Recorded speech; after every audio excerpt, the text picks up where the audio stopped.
further, oh, thanks, Emily. I was just going to say before we go any further, I'm gonna remind you that the session will be recorded. So thank you, Emily, for starting that. So if there are any colleagues of yours that couldn't join this afternoon, we will make sure the recording is available in EdHub tomorrow. Okay, and we will go ahead and get started. Catherine, you can go to the next slide. Okay, great. So before we dig in, and as everyone kind of enters our virtual room and gets settled, I want to ask you to do two things. So first, please complete the online attendance survey. So there's a link on your screen. Emily also put the link in the chat, and then Virginia also repasted it. Thank you. So go ahead and fill out the attendance survey. Perfect. Fill out the attendance survey. We will also share that in a link tomorrow. We'll email some follow-up information tomorrow, and we will reshare the attendance survey link. If you are a group of folks joining from one computer, I know it can be a little tricky. So if you don't have a chance to do the attendance survey now, please complete it tomorrow when you receive our email. And then the second thing I'm going to ask you to do is to edit your display name. We are going to, similar to the last session, we're going to have time to work in district teams today. And so to help with just like the process of getting everyone where they need to be, it's really helpful if instead of just your name, it says your district name first and then your name. So the way that you do this in how WebEx appears to most of you, I think, is first you're going to go to the three little dots in the upper right hand corner of your video screen of the window that shows your picture. Right click on that and then go down to edit display name. If you click on edit display name, you should be able to edit the name and just go ahead and put your district name before your own. And then we'll ask anyone, REAs who support different districts, just put in the name of the district you'll be supporting today. Yep, and we will put the attendance link in the chat again for folks to have it. Perfect, thank you.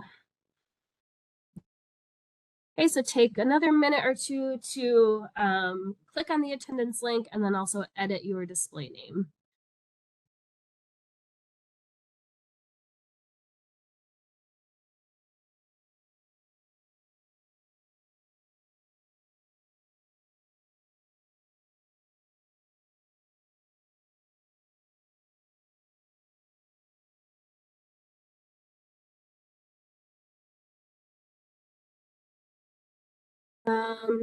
We can, if anyone doesn't have three dots by your name, we can rename you from our end as we kind of go into the session a little bit further.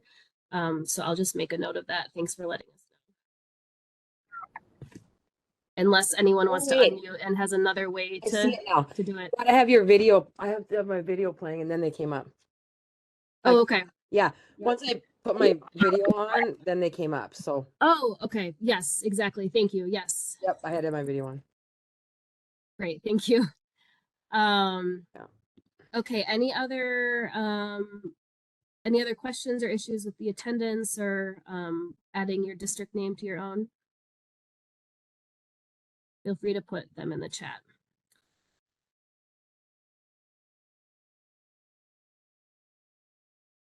Okay, so we are going to go ahead and dig into some of the content of our session.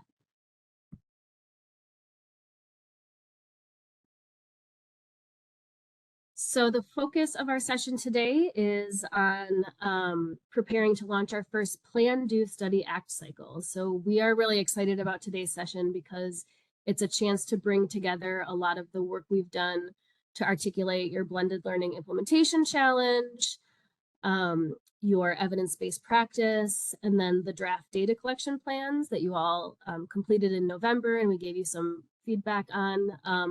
All of those pieces are going to kind of come together today as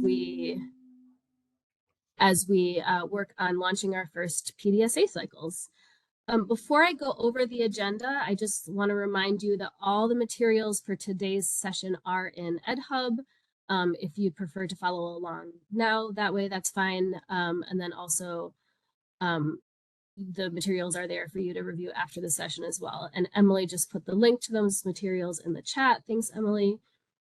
We will also be using the mural board for our session today, especially during the team time portion. So we will pop the mural board link in the chat as well. And I know you all were in there to complete the pre-work as well. One last reminder, so feel free, of course, to stop us and ask any questions during today's session.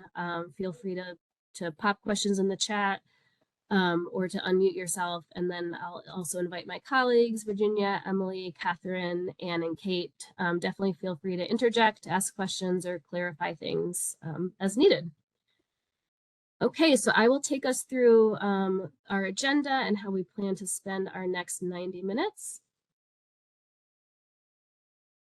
So what we're going to do first is we're going to start out with a quick overview of PDSA cycles, and that'll be kind of building on some of the content that you read for the pre-work.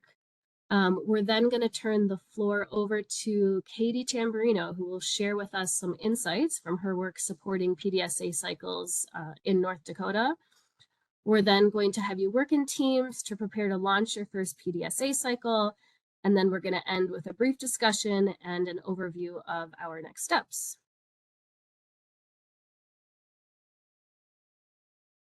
And then last reminder, just a quick reminder about our community of practice goals.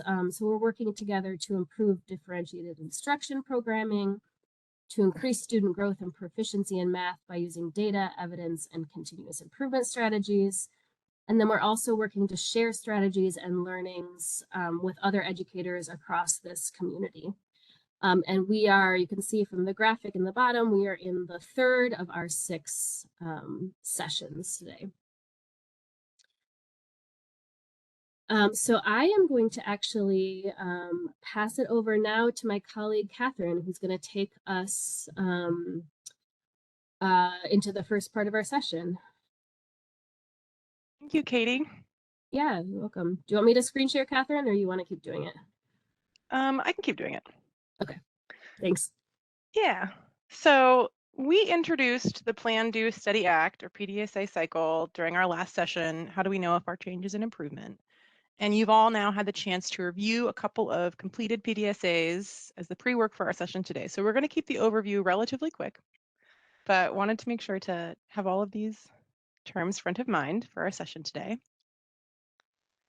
So the PDSA cycle is a 4-step process that's used in guiding continuous improvement to test a change practice in a real-world setting.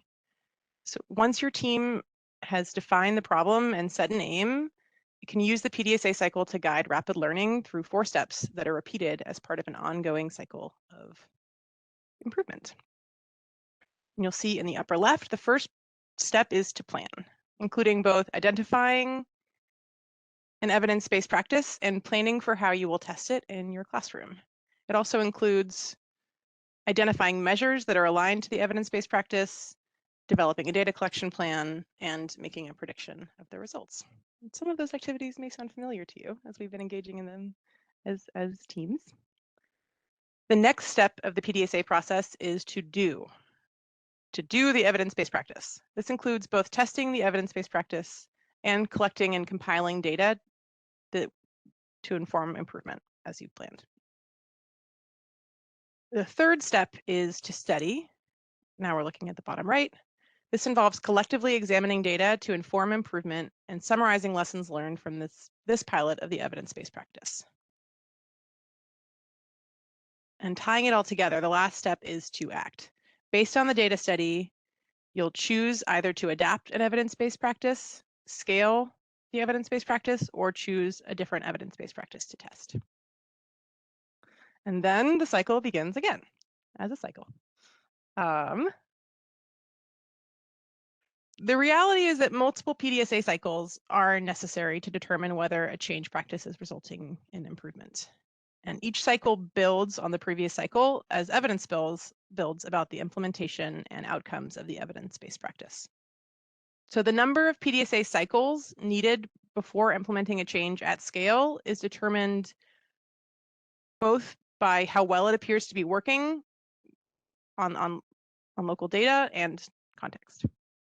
So you'll see this slide shows an example PDSA ramp, this arrow, this gray arrow of 4 PDSA cycles that build on one another. And in this example, the first PDSA cycle tests an evidence-based practice with select focal students. We can assume that the results were mixed but promising, as the second and third PDSA cycles were used to tweak the implementation with the same focal students to optimize the evidence-based practice, to optimize the change, and to make sure that it's working as intended for the focal students and having the intended results. After optimizing the change in PDSAs 2 and 3, PDSA cycle 4, in this example, scales the evidence-based practice to additional students in different contexts.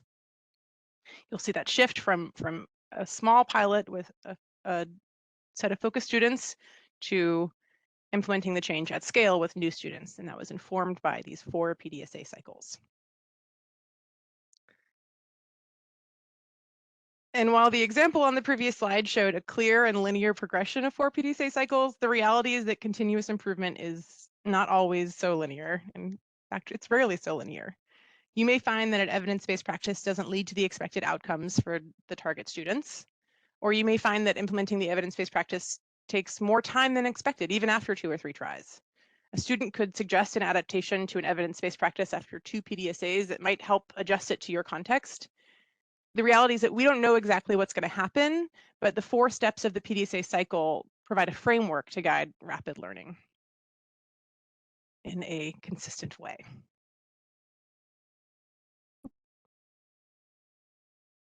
So without further ado, I will hand it back to Katie. Thanks, Catherine. And that was a great segue. In reality, it's not always so linear, and we're excited today.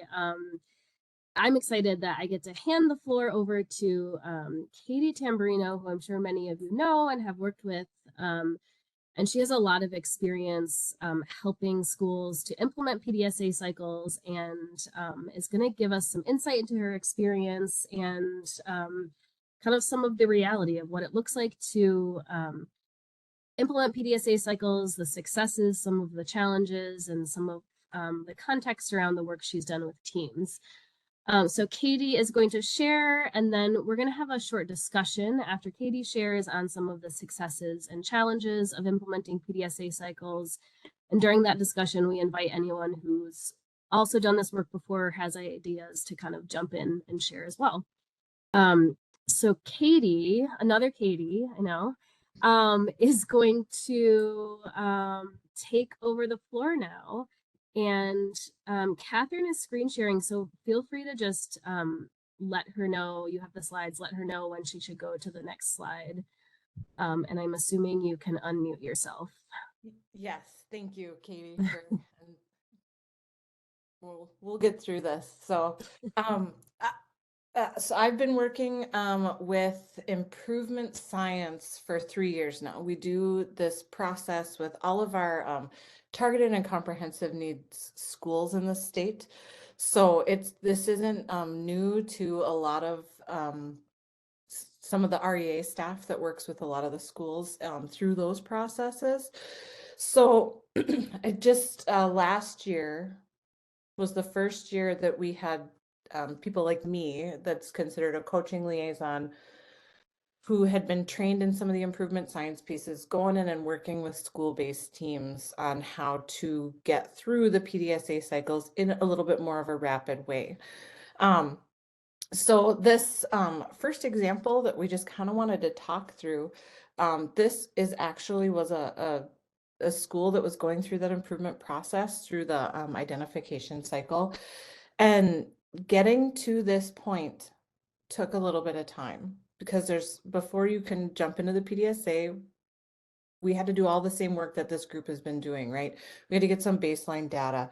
We had to look at our system and really try to decide what area we were going to focus on. And this group is fortunate that you knew you were going to be focusing on blended learning to some degree, how you did it, really just depended on what your data was showing you and what your local context was. The next thing that we had to do was just identify with really hyper focus what group we were going to target first, how we were going to try to think about a change practice that we were going to do, and then think, how are we going to measure this in a way that makes it not overburdensome on our teachers to get through this. So this first PDSA plan that we worked through with the team, so this is from a smaller school. So in 5th and 6th grades, they have 4 teachers. So good small school, right? But every week, the 5th and 6th grade teachers meet during common planning time for some PLC kind of discussion. So every other week, they were meeting to talk about their math goals. This school was really focused on math, and they were really hyper focused on their 3rd grade. So we really tried to come up with a way, how can we continue to support the work that they're doing in 3rd grade in the upper grades to make sure these kids are prepared when they're going into junior high and so on. So this school really identified that their kids had a lot of issues with fluency, with just fact recall, with a lot of the quick things. And so they were really focusing on trying to increase their fluency with their kids. And they came up with a bunch of really great ideas. My actual notes from this meeting was much longer than what ended up being on the piece of paper, because they had lots of really great ideas for what they wanted to do. In the end, they decided on utilizing this common kind of like an intervention block towards the end of the day, and they were going to have 4 stations, and they were going to do it like a station rotation with teachers doing everything. And the students were all mixed based on their ability levels. So it didn't matter if they were in 5th or 6th grade, they were grouped based on where they ended up, like through their MTSS data. So before they even really did anything, first they had to decide, which teacher was going to do which skill station, how they were going to collect that data, where it was going to get stored. And all of that ended up on this planning sheet, which was really great. So they have, like this school has an instructional coach. So the instructional coach was going to be doing those benchmark things. And that's really that big driver piece, because that's not a really quick interim assessment. So when they were looking at their process ones, the ones that really are going to feed into the study portion of the PDSA, they needed to look at all of the things that they were learning each week at the end of the week with these different stations that they were doing. They opted to not come up with any kind of a balance measure right away, because they were like, let's just get into this. So they didn't have a balance measure, but then they did have some outcome measures, really just to try to see, again, are we hitting our goals within our time frame? And so their cycles were supposed to last 2 weeks, because that's when they would meet. And so the first and the last day of the cycle, they would do a fraction test and a multiplication test. So they could have this baseline after 2 weeks of the intervention, then they would do that same test again to see if there was any increase in scores. Daily, they were doing some different mixed tests with all the skills just as a practice. This wasn't a graded activity or anything, it was just practice for them. And then they were doing exit tickets at the end of some of the classes that each classroom teacher was collecting those things. So it kind of spread the work around a little bit. And so for their plan, they added this 15-minute tier 2 time with these rotating stations. They had 4 stations, and each group of students would hit 2 stations a day. Now this school is a 4-day-a-week school, so they were able to hit those stations twice a week. So each station they would do twice. After the first week, they were wanting to make some tweaks and adjustments and kind of encourage them to pump the brakes. We're going to go all the way through our plan for our cycle before we start tweaking, because we need to make sure that we're keeping this authentic so that we can run it again the same way. So after 2 weeks, the thing that they really quickly realized was the teachers were staying within their 4 classrooms, and all of the groups of students were rotating from station to station. I don't know how many of you guys work with 5th and 6th graders, especially when they're mixed grade level. That transition period ended up taking a lot longer than what they were hoping for. So that second block of time, they were never actually getting their full 15 minutes in. So without even looking at any of their test scores, after 2 weeks, they're like, okay, we need to really take a step back and maybe adjust how we're doing this. And so just by looking at the data, right, they were like, we know we're not getting 15 minutes in that second block. So they opted to have the students stay in one room and the teachers would rotate, one person rotating versus 20 per each of those different groups. And it's really interesting because the thought process that had to go into that was they didn't just go, well, this isn't working.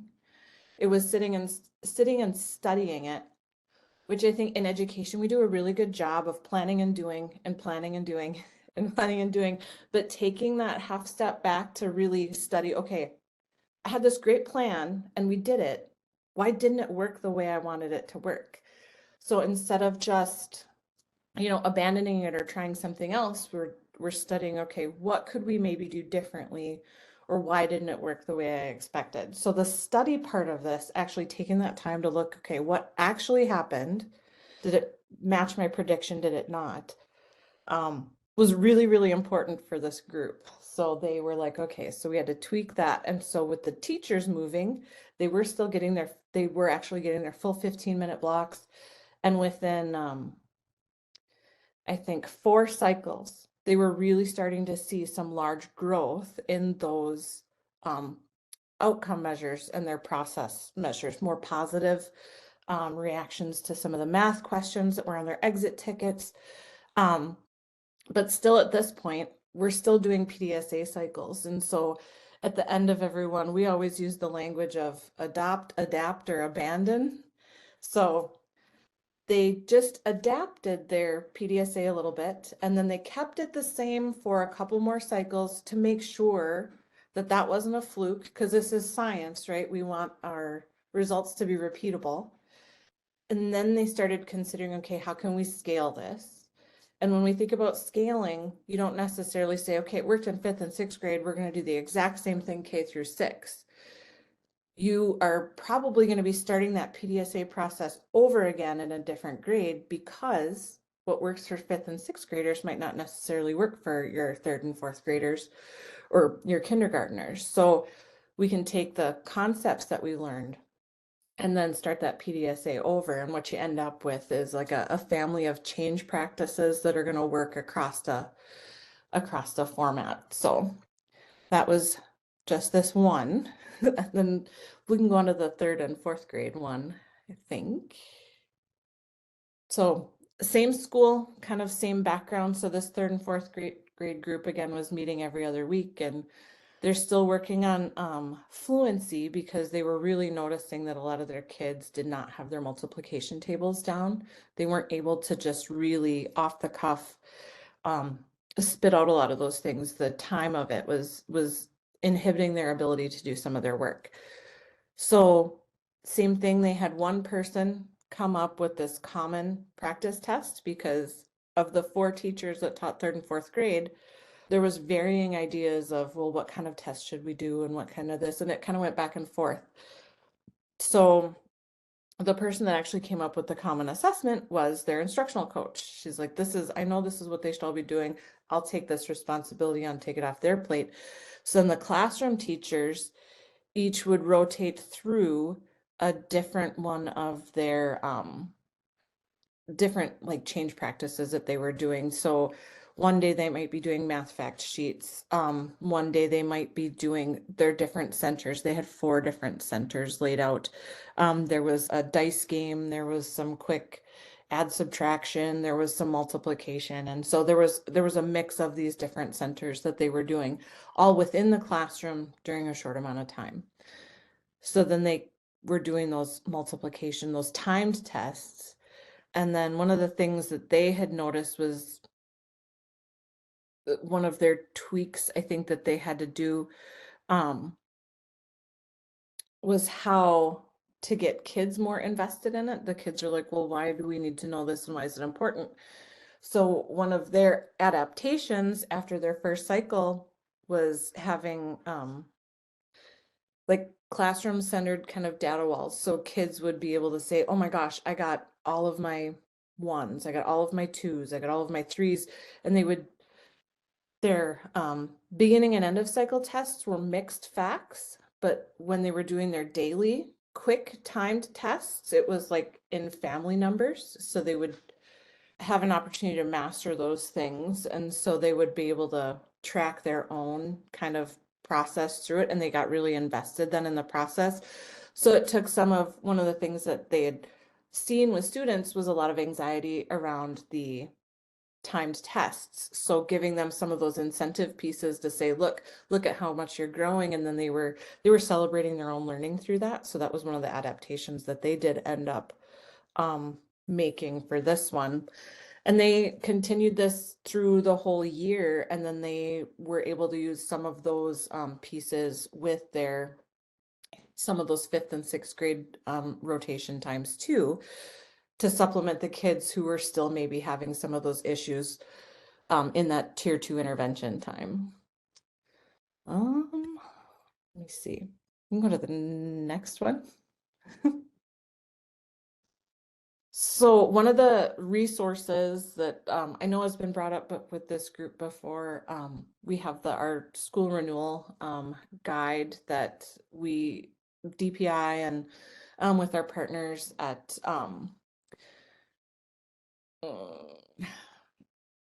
Nickrell, I think. We had worked on this guide, and there's some really, really great resources, especially this highlights on page 17. Some of just the really good things to highlight when you're thinking about starting that first PDSA cycle. Oh yeah, Region 11, thank you. Making sure that we're taking small bites at first. If you're from a larger school and you've got 6 third grade teachers or something, you know what I mean? You don't want to, if you're testing something, you want to test it small and in a way that you can easily adapt to it. If you implement it across the board with lots of things, it makes it really hard to maybe adapt if you have to adapt. It can be overburdensome on teachers who are already feeling a lot of that stress and strain.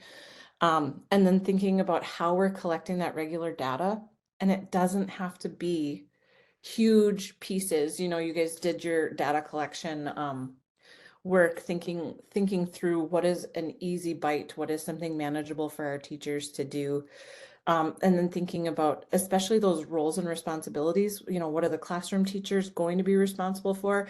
And then how can our building leaders support that work by just helping maybe with some of the data pieces, or how we're able to allow for maybe some of the time for those teams to have that really important time to study what that data is showing. If that study time becomes overly burdensome, sometimes it's not given the correct amount of time that's needed in order to actually do the deep dive into it and see, you know, why did this work? Why did this not work? And all of those pieces. So the full renewal guide is available on DPI's website under accountability and improvement. So it is under general support in each of the target areas, but that is in there as well. I was really quick going through, but there's a couple different templates that I think were added into Ed Hub that are just great for planning pieces. And then I think we also have some ways to just write down, okay, you know, did this work the way that I thought it was going to work? Why didn't it work? Just ways to capture some of those thought processes. It's really important for those study pieces. Katie, thank you so much. That was it's just great to get some real examples and to hear kind of like the stories behind some schools.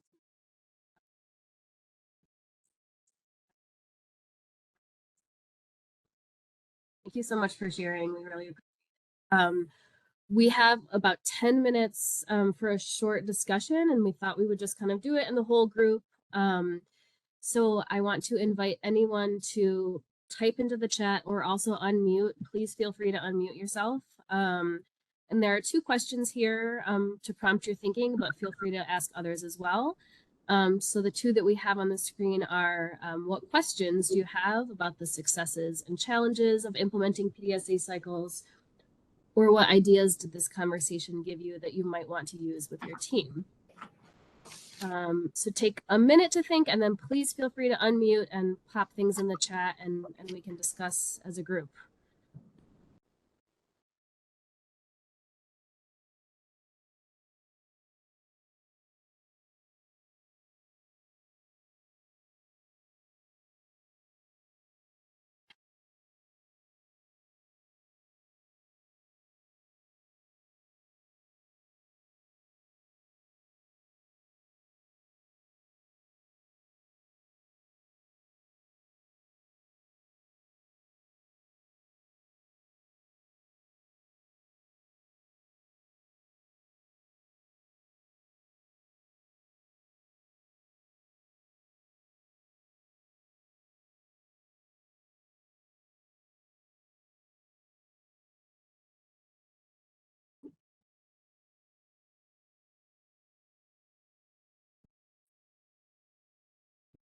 Katie, I actually have a question about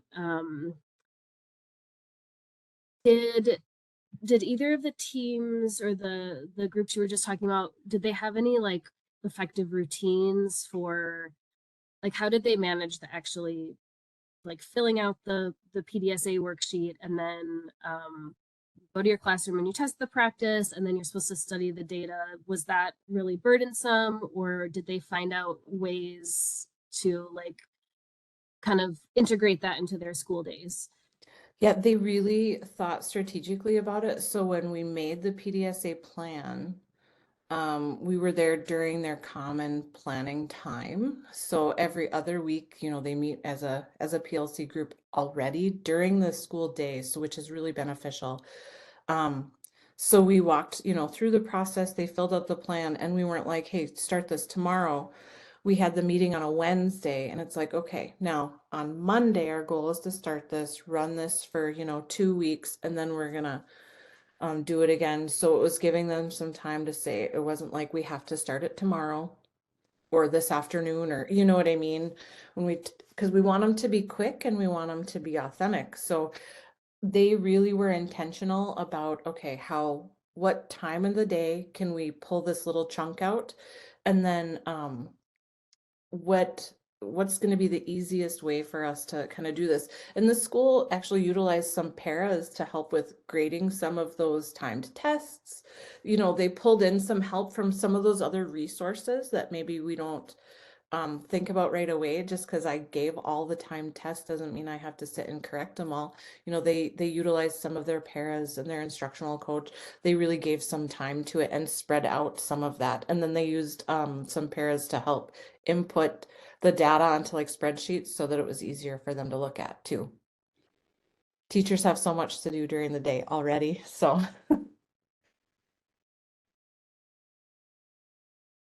Leveraging different data collectors is a great idea from that example that you just shared. Thank you. I thought it was interesting how you shared that they didn't have a balance measure identified to start, and that makes sense because the balance measure is speaking to some of the unintended consequences. So even if you have one going in, you still need to keep your eyes open for any other impacts of an evidence-based practice. That's a good point. Yeah, they were doing a lot of different tracking with their reading goals kind of separately. So they really wanted to make sure that they didn't touch any of their ELA time in order to affect some of their math work. So they were really intentional about that too. So they weren't necessarily, initially they were like, oh, it's not going to affect our reading because we're going to do this during a separate time. And I think they were fortunate when they did start pulling their numbers that it did not affect the work that they were doing with their ELA. But if they weren't so intentional about it in the beginning, it easily could have if they would have carved that chunk of time out of the wrong period of the day.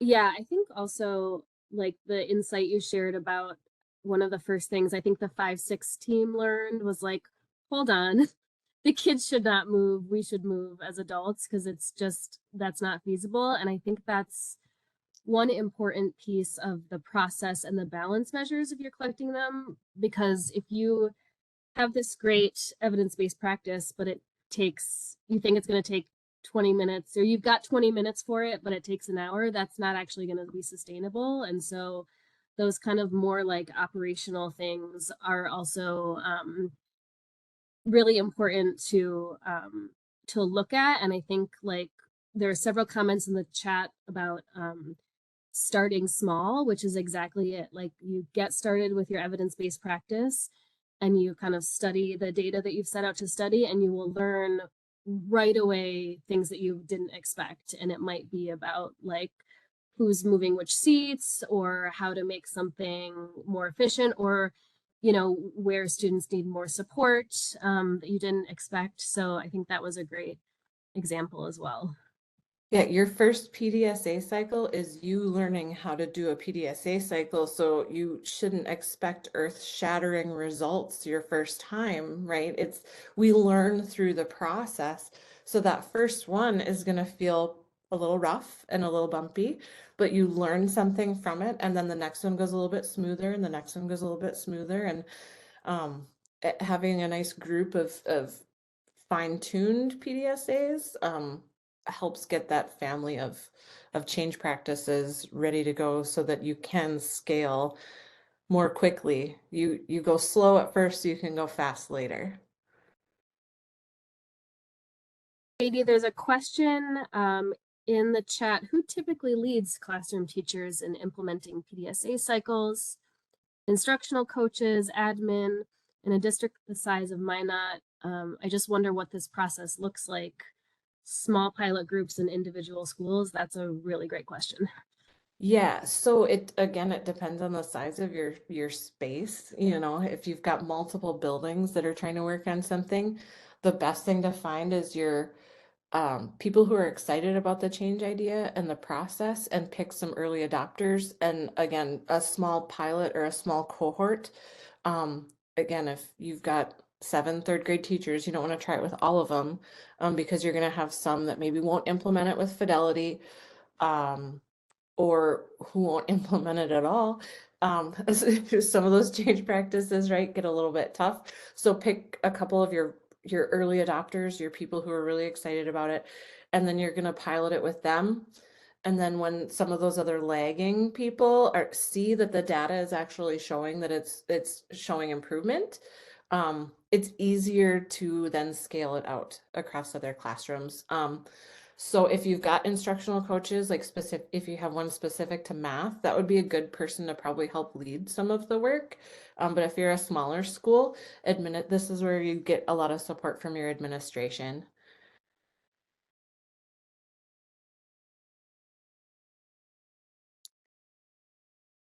I think we have it as a Word document. The PDSA planning tool is a Word document in the Ed Hub, so it is editable from there. Oh, yep.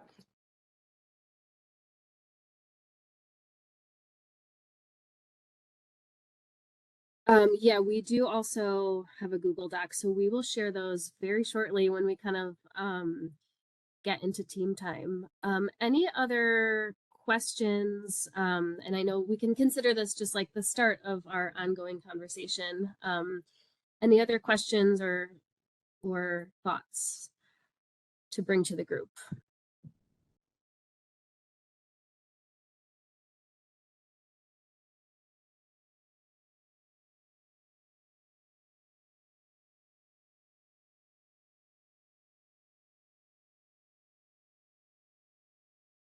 I guess just keep in mind that it's messy. The first one will be rough, but it's okay.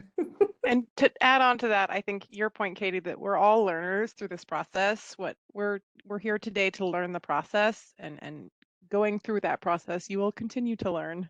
Mm-hmm. That's a great point. Thank you so much for sharing, Katie. You're right. It doesn't get less weird. Never. Never. But yeah, we really appreciate that. And I'm glad that we hopefully we'll be able to do more of this kind of sharing from some of the wisdom that's kind of within your North Dakota community already as we move through the remaining sessions. So we are shockingly right on time, and we're gonna move. I know it's magic, and we're gonna move into the next part of our session, and I'm going to pass it over to Catherine, who's going to take us through what we're going to do during team time to prepare to launch our first PDSA cycles. Thank you, Katie and Katie. We will, yes, now turn to preparing to launch your first PDSA cycle. So in a few minutes, we're going to split into our greater math teams and kind of engage in getting ready for your first PDSA cycle. But first, I'm going to quickly share about the value of reflecting on baseline outcome data before launching your first PDSA. And then after that 30 minutes of team time, we will wrap up with a closing discussion to share about what feels more clear and where we still have questions in the process. So as we've mentioned, kind of building up to this, your teams have identified outcome measures related to your evidence-based practice, and you will collect outcome measures over several PDSA cycles to track improvements that follow your implementation of the evidence-based practice. And gathering baseline data at this stage sets your team up to track if and how your outcomes are changing over time. Especially gathering baseline data now allows you to reflect on the data before launching your first PDSA and helps you develop a shared understanding of how students are doing on that outcome. It also enables you to make data-informed predictions for that first round of implementation of your evidence-based practice. So part of the plan step is to make a prediction, and using baseline data can aid your team as you get ready to implement that first evidence-based practice. So with that reminder in mind, we are now going to get ready for team time. So for the next 30 minutes, we're asking you as a team to begin completing the plan section of the PDSA worksheets in Mural for one evidence-based practice that your team has identified. So this will include listing the steps to implement the evidence-based practice, including who will implement each step, in what context and when, and also the detailed plans for data collection. And steps 1 and 2 on this slide are embedded in the worksheet as prompts. For the purpose of today's exercise, we recommend that you work as a team on one PDSA worksheet for one evidence-based practice to learn how to use the tool. Eventually, each team member who's going to implement an evidence-based practice will individually fill out the PDSA plan section, but for the purpose of our time together today, our goal is to really learn into it. So we'll ask that you complete it as a group. I will note that there are 3 ways to complete the PDSA worksheet today. Each team has a graphic organizer directly in the Mural board, which you're welcome to use. But if you would prefer to use, or if you prefer to work as a team in a Google Doc, we've created a link that will allow you to copy a template, and that's in the Mural board. Additionally, there is a Word version that can be downloaded from the Mural board as well. Because Mural is an imperfect tool, it's a little bit tricky. We have very specific instructions for each of those for Google Doc and Word options. So you'll find those instructions right under the instructions for the activity in the Mural board. And before Emily shares the link, or maybe she has, but I'll share it as a friendly reminder that this is a learning opportunity to plan for your first PDSA cycle. It's okay if you don't finish the plan section today. That's okay. Like I mentioned, each member who's going to implement an evidence-based practice will individually fill out their own plan section as part of their first PDSA. But we do also have time available during our coaching sessions to discuss any areas of concern and opportunities to strengthen the plan. So with that, I believe, let me see if, yes, Emily, thank you for sharing the link to the mural board in the chat. And I believe that we will get notifications for breakout rooms momentarily. Catherine, I'll also, sorry to interrupt, I'll also just add that if you, and maybe I could show folks where this is on the mural board, but there are some examples in the mural board of completed PDSA worksheets that you could also take a look at. Oh, perfect, thank you. Yeah.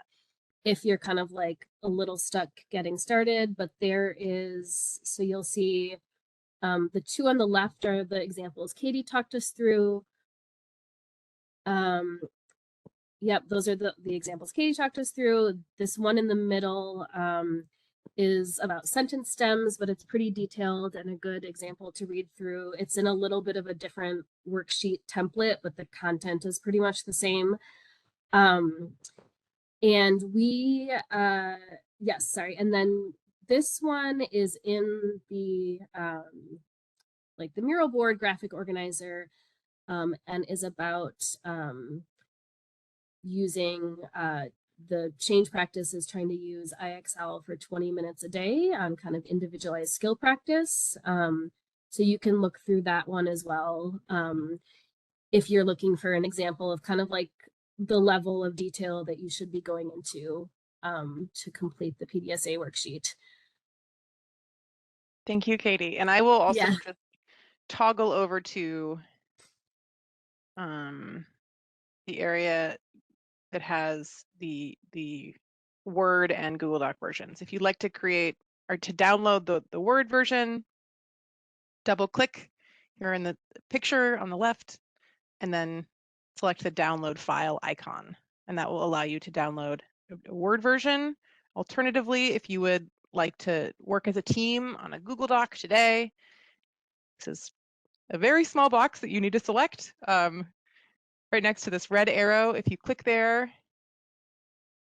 and then you'll see a open a new tab icon on the upper left-hand side. Select open in a new tab, and that will allow you to create a copy of a PDSA template that you can save to your drive. And instructions for both of those are included above each of the icons. So I will pause my share. Any questions on the team time activity?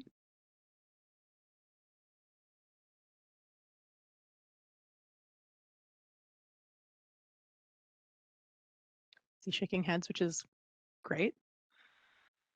I believe that the breakout rooms should be deployed soon. Thank you all. And we'll bring everyone back in 30 minutes.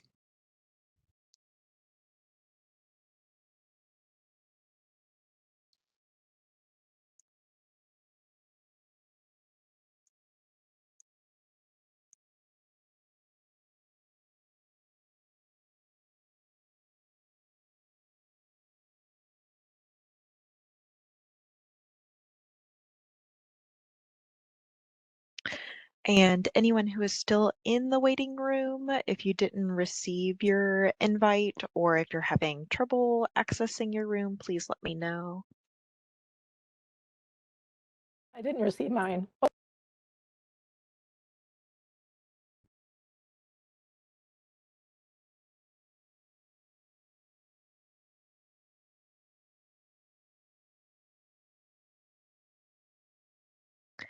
And Libby and Tammy, I wasn't sure where I needed to send you. I was thinking it was Lone Tree, but I wanted to confirm. Okay. Okay. Give me just a minute and I will send your Lone Tree is invite. fine, but we're sitting right here together. I'm not quite sure what the point of sending us to a room is. Just so that way you have your own space, and if anyone needs to come back to the waiting room for questions, then that they have the ability to do so. Let's see.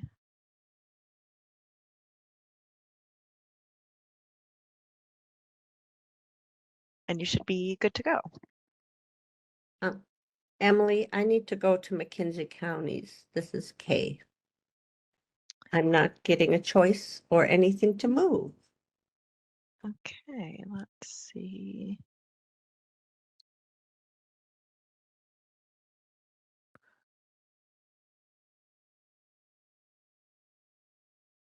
Let's see.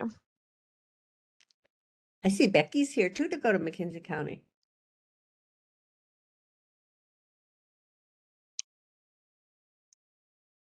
Move to Mackenzie. Oh, I got one now.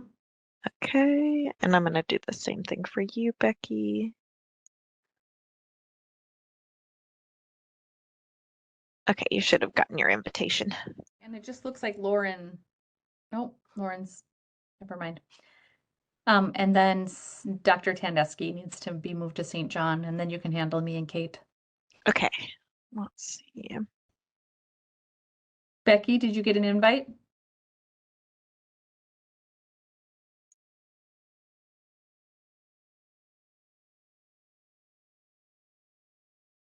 Okay, Dr. Tandeschi, you should have just gotten your invite again.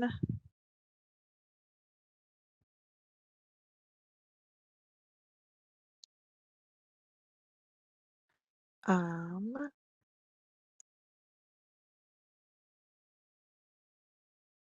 one.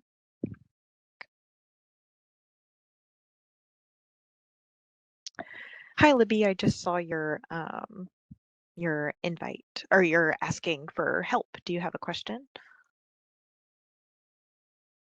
Yeah, two things. We Mhm. are running without heat in our building. Mm, One of my people is at a cancer treatments with her husband. My father passed away last week, and we are just not in the groove today. So I think we're going to bail, and we will grab your recording, and we will do this at another time if you don't mind. absolutely. You are fully Okay. supported in that position, and everything So- will be provided to you. All right, we're not trying to be jerks, but this just No, not at all. Thank you for expressing your need and your concern, and those priorities come first. okay. Yeah, So- Libby, take care and stay warm, definitely. Yeah. Well, it's warmer today. But we don't have heat in this side of the building, so we're trying to roll like that. Okay, so if you don't mind, we're gonna jump, okay? Yeah, So, thank you. absolutely. We Have a good understand. day. Bye.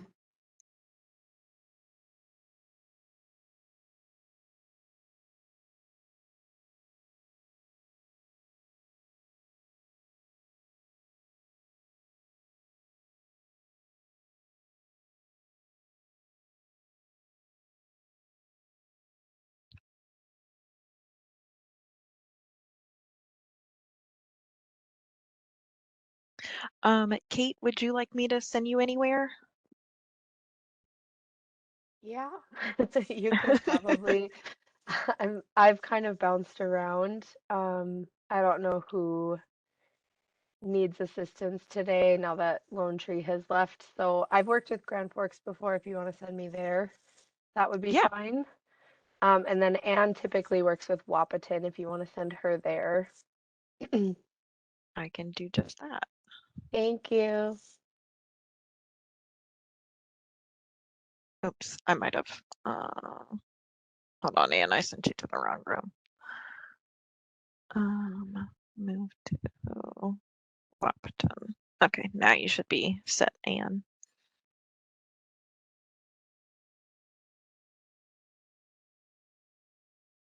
And Becky, feel free to let me know if you need anything.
Hello, welcome back.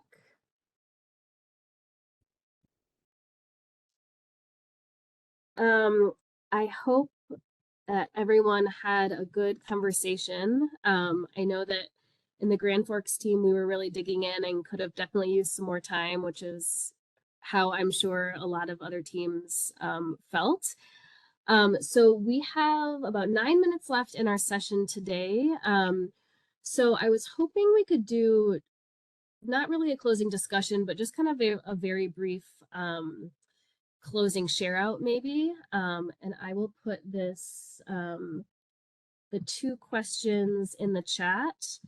And then we'll also share them on the PowerPoint screen. But if every team, or if you're on a computer by yourself without your team, please feel free to enter your own response. But if everybody could just put into the chat, so after you kind of worked in your group on the PDSA cycles or filling out the PDSA worksheet, what is either one thing your team has clarity about or is excited about, or one thing your team is still grappling with or has a question about. So enter either an excited about or a grappling with. And just go ahead and put those responses into the chat so we can kind of just do a pulse check on where everyone is.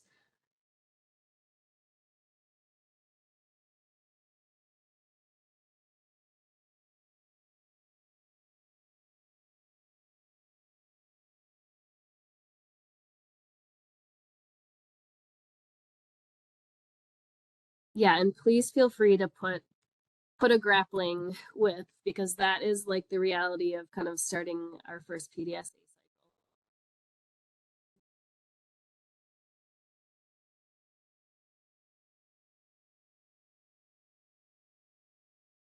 That's interesting. We better understand what a PDSA is and realize that we're actually doing them verbally with each other without realizing or documenting it.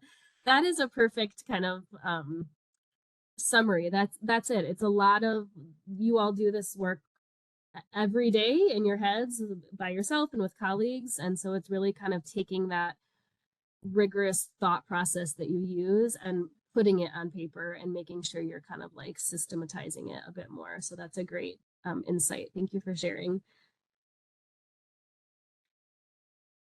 Looks like some people are excited they're on the right track. Some people still need to work on exactly what they're measuring. That makes sense. And I will pepper in that a lot of the thinking you all did as part of the last session, the plans for data collection, can leverage a lot of that thinking to use in your PDSA. So hopefully that's a helpful resource for those who are grappling with what to measure.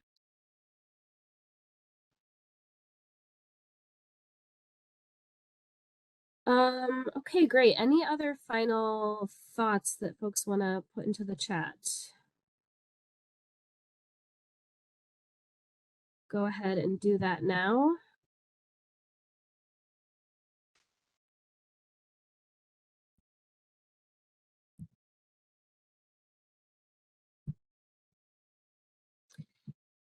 Okay, so we will move on to talk a little bit about the next steps coming out of today's session. Excuse me.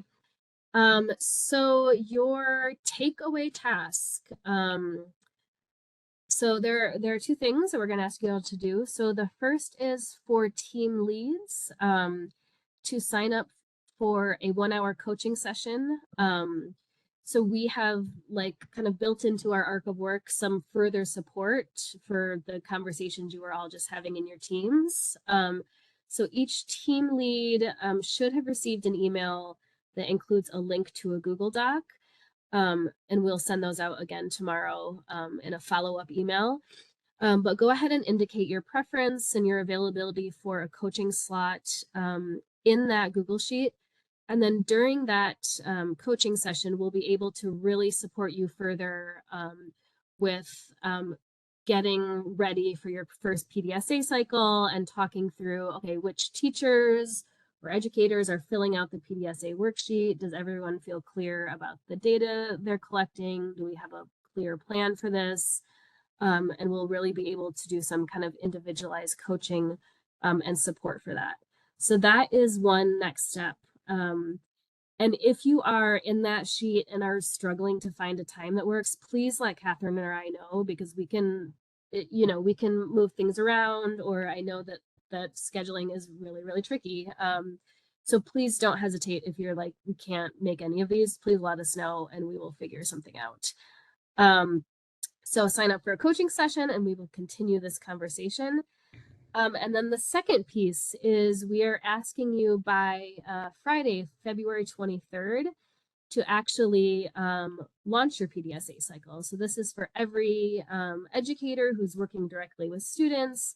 So take the plan that you put today in the worksheet and that you'll further refine during our coaching session and actually implement it in the classroom. Collect and compile data for your process, outcome, and balance measures. And record results from the data in the study section of the PDSA worksheet and come prepared to our next session to discuss. So again, we can talk further about this during the coaching session, but the goal is before our next community of practice session that everyone will have actually implemented their first PDSA cycle. And then the focus of our next community of practice session, it is on February 27th from 3:30 to 5 Central Time. And during that session, we're actually going to be looking at how do you, so you've implemented your evidence-based practice, you've kicked off your first PDSA cycle, you've collected data, what do you do with that data? So we're going to go through some protocols and hopefully have a pretty interactive activity in which we examine results from a real life PDSA cycle that one of you all has started. And we'll go through kind of how to analyze the data together as a team and how to make a decision about how to adapt or abandon your change or evidence-based practice.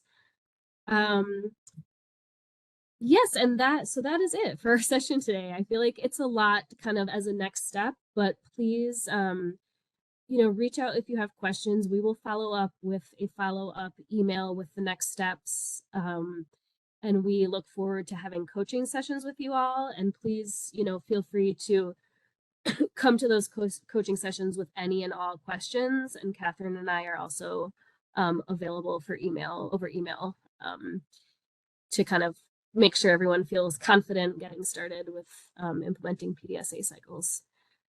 Yeah, so that's it. Catherine, did I miss any like reminders or any other last minute to-dos? I don't think so. Okay. Thank you all so much. It was great to get to see you all today, and this is like an exciting point in the work. So I appreciate all of the kind of thought and critical thinking you bring to this. And have a great rest of your day. Thanks, everybody. Bye, all.